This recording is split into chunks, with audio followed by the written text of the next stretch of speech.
I never thought family could be so complicated. My name is Elena, I'm in my late 20s and I'm in a long-term relationship with my fiancée, Sarah.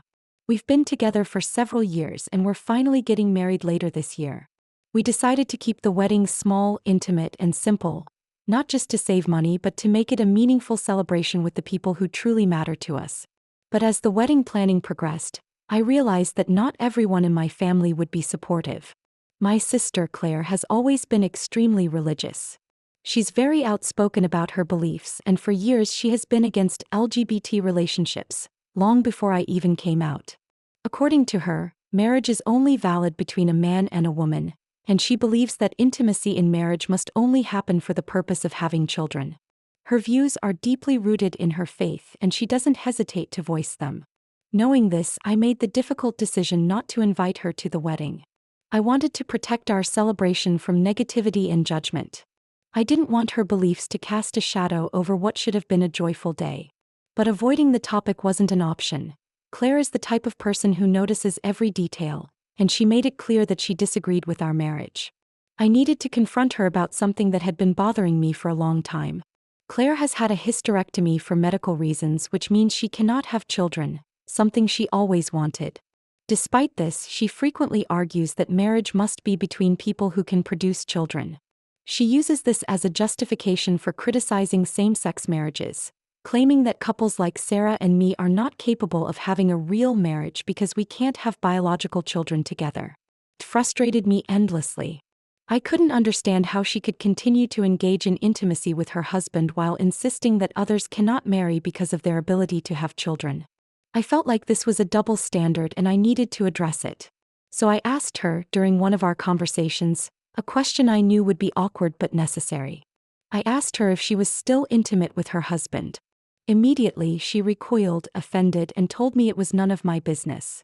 I understood why she felt that way. It was a personal question, but I couldn't ignore the inconsistency in her reasoning. I calmly pointed out that according to her own beliefs, intimacy in marriage should only occur when it can lead to having children. Since she could no longer conceive, I asked why she was continuing to engage in the same behavior she criticized in others. I explained that I wasn't trying to shame her personally, but I wanted to highlight the double standard in her arguments. It felt unfair and hypocritical to me and I wanted her to reflect on it. She became furious, yelling that I had overstepped and that I was being disrespectful. She said I had no right to question her personal life and she accused me of being cruel. I stayed calm and explained that this wasn't about being cruel. It was about fairness and honesty. It was about pointing out that her rigid rules for others didn't apply to herself, and that this hypocrisy undermined her arguments against my marriage. I reminded her gently but firmly that her opinions about my marriage were irrelevant to our lives. My relationship with Sarah is based on love, commitment, and shared values, not the ability to have children. I told her that her approval or lack thereof does not change the fact that our marriage is real, valid, and full of love. We argued for a while and she tried to make me feel guilty for bringing it up. But the truth is, I wasn't trying to hurt her. I was trying to protect myself and my future family.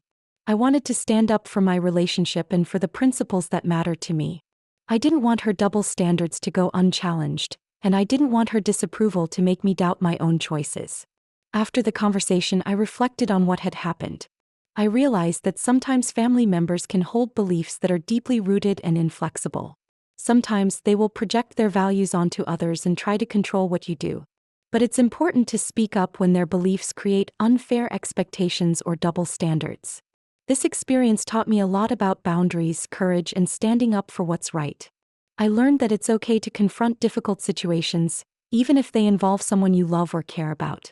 Speaking the truth doesn't make you cruel. It makes you responsible for your own life and your own happiness. I also learned that hypocrisy can exist even in close family relationships, and calling it out isn't an attack. It's a way to protect yourself and ensure fairness. You can respect someone's beliefs while still holding them accountable for their actions. Most importantly, I realized that my relationship with Sarah is valid, strong, and deserving of respect. I refuse to let someone else's rigid or inconsistent beliefs undermine the love and commitment we share. Setting boundaries and being honest about what matters to me doesn't make me mean. It makes me brave and self-respecting. If there's one lesson from my story, it's this. Don't be afraid to speak up, even when it's uncomfortable. Boundaries are essential, double standards should be questioned, and your happiness and relationships deserve protection. Standing firm in your values isn't wrong, it's necessary. If you enjoyed this story and want more real-life family drama, true Reddit stories, and moments where people stand up for themselves, subscribe to our channel. We share stories that will shock you, make you think, and inspire you to stand firm in your own life. The next story might make you question what's truly fair in family relationships.